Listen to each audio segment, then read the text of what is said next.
Welcome back, everyone, to Aspire to Lead, where we will be discussing the visions, inspirations, and experiences from top educational leaders. My name is Joshua Stamper, and you can connect with me on Twitter or on Instagram at Joshua_Stamper. All right, welcome back, Aspire Leaders and Teach Better family. I'm so excited because I have a phenomenal guest who's been on a couple times already on Aspire to Lead, and you probably noticed the name because he's got a best-selling book out right now, and I'm holding up for the camera, Executive Functioning for Every Classroom. Super excited for you, Mitch. And I just want to let everyone know that this will be a monthly thing. So our monthly episode with Mitch will be each month. And so this should be no surprise for those who are consistently listening, because I promised that in 2024, I was going to have more content for the listeners. And I really want to bring on folks that, well, one, I'm connected with, on a personal level that I tap into all the time. And Mitch, for those who don't know, is someone that I speak to regularly and find great wisdom and insight from. And so I definitely want the audience to be able to share in that also. So with that, Mitch, congratulations on a phenomenal book launch. And then also for, being on the Aspire to Lead episodes each month. Thank you very much, man. I'm glad to be here. Always enjoy the conversation with you. And I didn't know this was my third time. This is number 3 already. Wow. I know. It's crazy how it happens like that. That's how I got with Jeff Gargis. We started doing Aspire Mailbag, and then now we're on episode 30. And every time I'm surprised and going, why on earth are we still doing this?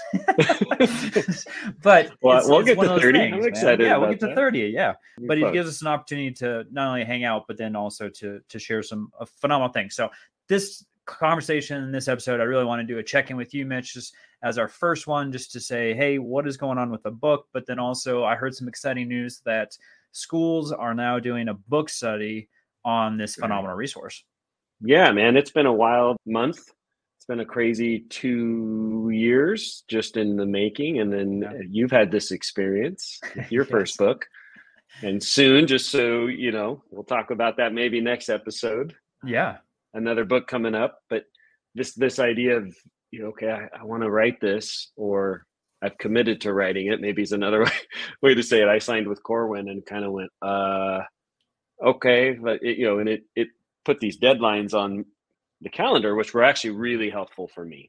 But then all of a sudden it's here, and then you start getting selfies from people you don't know holding your book, all around the country or in other parts of the world even, which is all just of course, super fun, but humbling. And yet an interesting books. This is my first book. And for many years, people who might hear me speak or sit through a training would, got to write this down. You got to write this down. And I was always like, I don't want to write this down. I want to work with teachers. I want to this is the fun stuff. I love this. It's making a difference.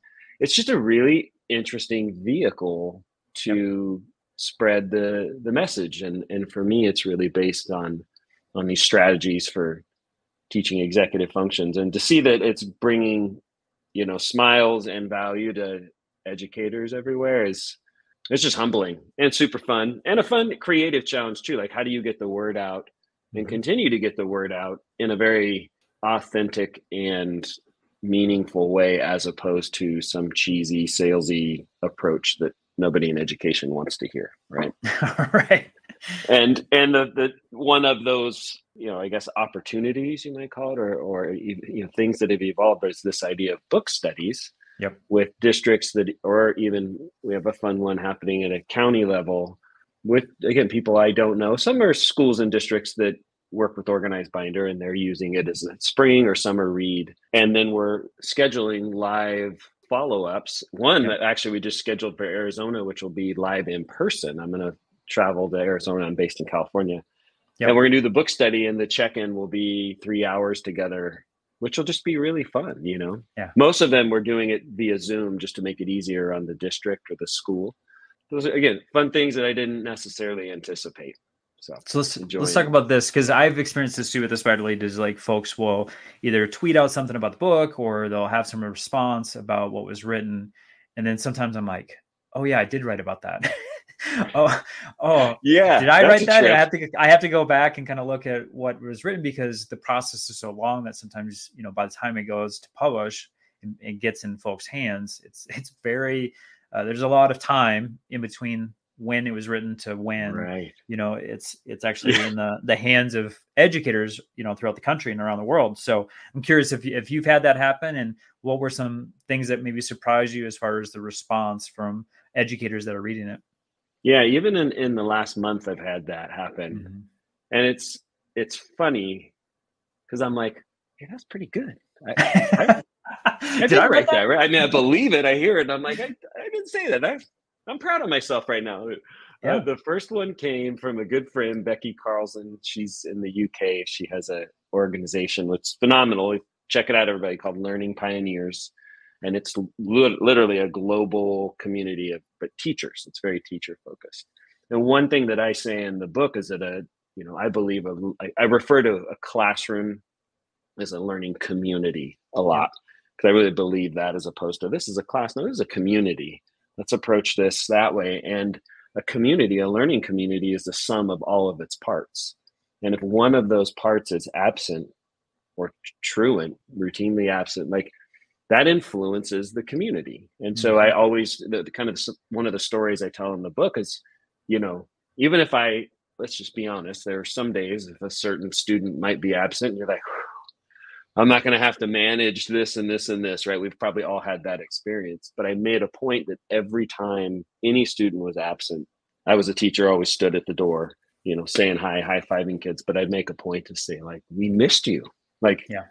I noticed that you weren't here, and we all did. It's not the same when you're not here. And she applied that to their global community, and it's really kind of had a profound impact. That's one that stood out. And then, what's interesting, and the book getting into the hands of non-educators or Mm-hmm. homeschool parents or Yeah. grandparents. I've been hearing from people, and they're not talking about like how this is helping my kid. They're like, this goal setting is really helping me. I never thought about breaking it down this way, so I actually have this tangible daily task I can do. Mm-hmm. So yeah, there's been a number of those coming through where I'm like, oh yeah, that does work. That's right. I came up with that. I'm proud of myself. So Well, you should. It's a phenomenal resource. Obviously, it's something that, I've written about, I've shared on social media, and I'll continue to do yeah, so until thank people you. get tired of Thank it. you. But For the backstory, everybody, I deeply respect Josh, and he got behind me way early on and helped me through this process, in addition to pre-reading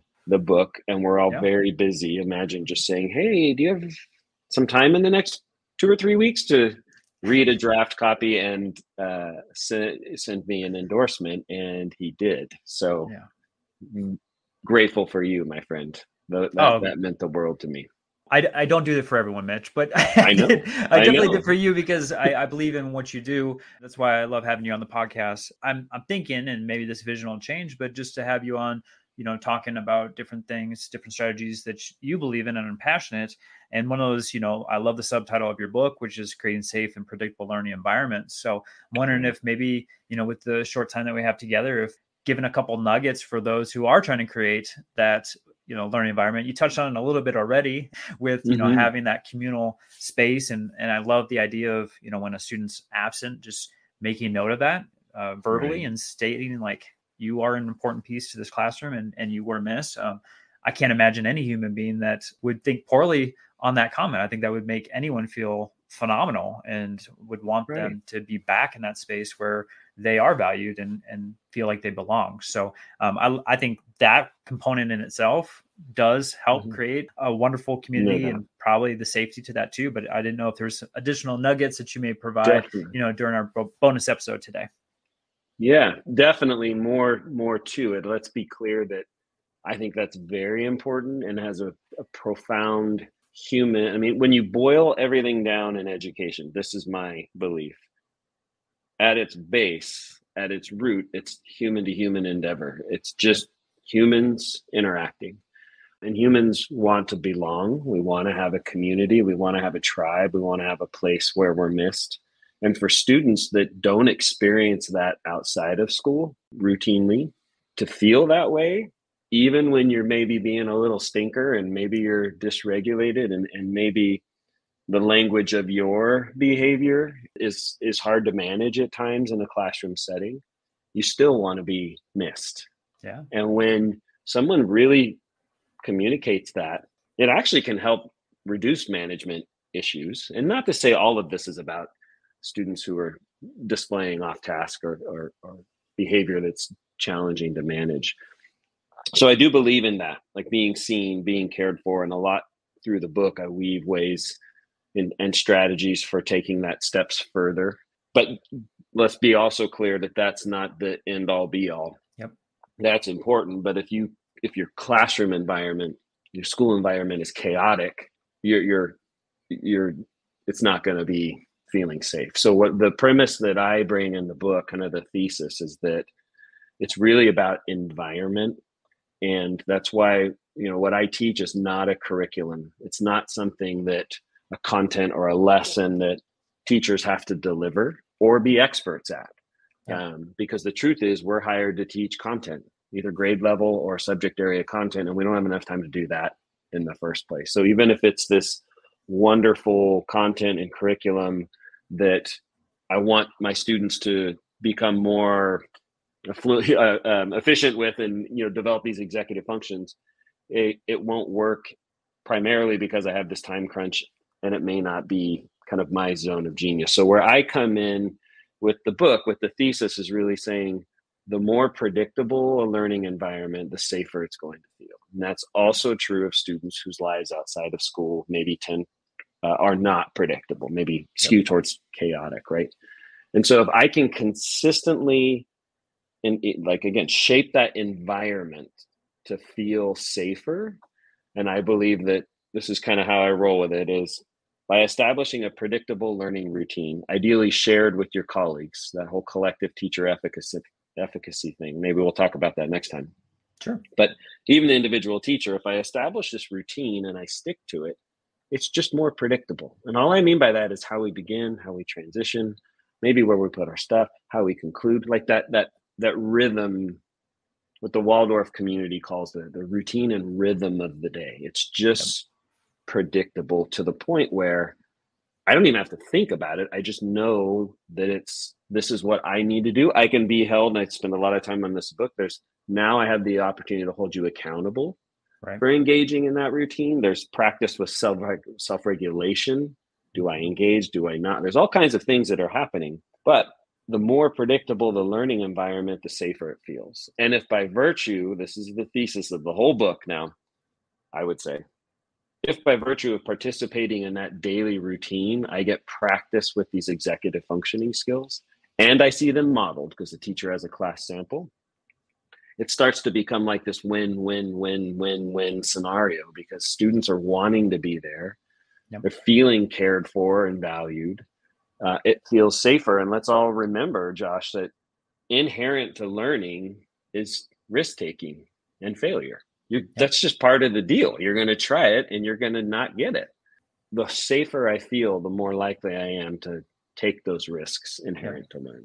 And if I'm not feeling safe and I'm in low level or higher level fight or flight, like I live outside, I'm not going to engage and take those risks. I'm not going to be vulnerable. We all know that. And I'm more likely to display behaviors that might be harder to engage or manage. So that's what I'm talking about. I know it's difficult to ask you to scale it down. And that's why I'm excited about our conversations moving forward, is because there's a lot of content that's rich in this book, but then also things that you speak about, that you give webinars on, that Organized Binder also facilitates and helps with school district. This podcast is a proud member of the Teach Better Podcast Network. Better today, better tomorrow, and the podcast to get you there. You can find out more at teachbetter.com/podcasts. Now let's get back to the episode. For those who are wanting to learn more about this topic and what Mitch does, and of course the book too, definitely reach out to Mitch. But you can go to organizedbinder.com. You can find a lot of very useful information there on this topic. And of course, we're going to dive a little bit deeper as we go on. But just as far as our intro, I wanted to at least put our foot in the water, if you will, on the thesis behind the book and get an understanding of executive functioning in the classroom. And of course, establishing a safe and predictable environment, which is so key. As Mitch has touched on, it's, a lot of our kids are coming in with some really adverse situations that they've lived through. And we have a mixed bag of what kids are bringing to the table when they're coming to learn. And so, yes, if we're just only looking at the objectives and the standards and the subject matter, that's one thing. But as we all know, classroom management is such an important piece to that. And teaching executive functioning and future ready skills is that other component that we really need to focus on. So super excited, Mitch, about expanding on this topic. And a lot more to say. There's a lot more to say. Have an excuse to come on monthly with Mitch to like I said, get more knowledge in this area and to pick his brain. And then I want to just let everyone know that you can connect with Mitch and get his information at joshsniper.com. I'll have that in the show notes. And those who are watching on YouTube, you got to see Mitch's phenomenal cover that he pretty much created himself. Corwin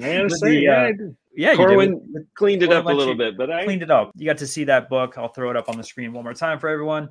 Yeah, kudos to you, Mitch. It's on Amazon now too. Yes, so it that's is the easiest way to get it, probably. But and then once you grab it, throw in a rating and review for Mitch too, and let folks know how amazing the book is. If you're hardcore and want a signed copy, you can buy it through organizedminder.com. Perfect. I get the ease of Amazon, everybody. So it comes the next day. So sometimes the idea of that wins out. But it's appealing. So those who are listening to, I'm going to have an announcement here on social media with the wonderful Charlie Peck. I know we kind of hinted at that, but we'll probably talk a little bit more about that too, Mitch, the next time that we meet up. But some exciting news coming out soon. So I just want to make sure everyone's checking out my social media outlets, Joshua_Stamper on Instagram and Twitter/X, whatever you want to call it. We'll definitely be throwing that out. Tune in, everybody. You're gonna want to hear this announcement. So I've hinted and talked about it a little bit in the past, but we'll definitely have a formal announcement here soon. With that, Mitch, I'm so excited for you. Proud of the work that you're doing, and just appreciate your time again today. But man, I'm so excited about the future of 2024 as we have our monthly time with Mitch. Me too. Thanks, man.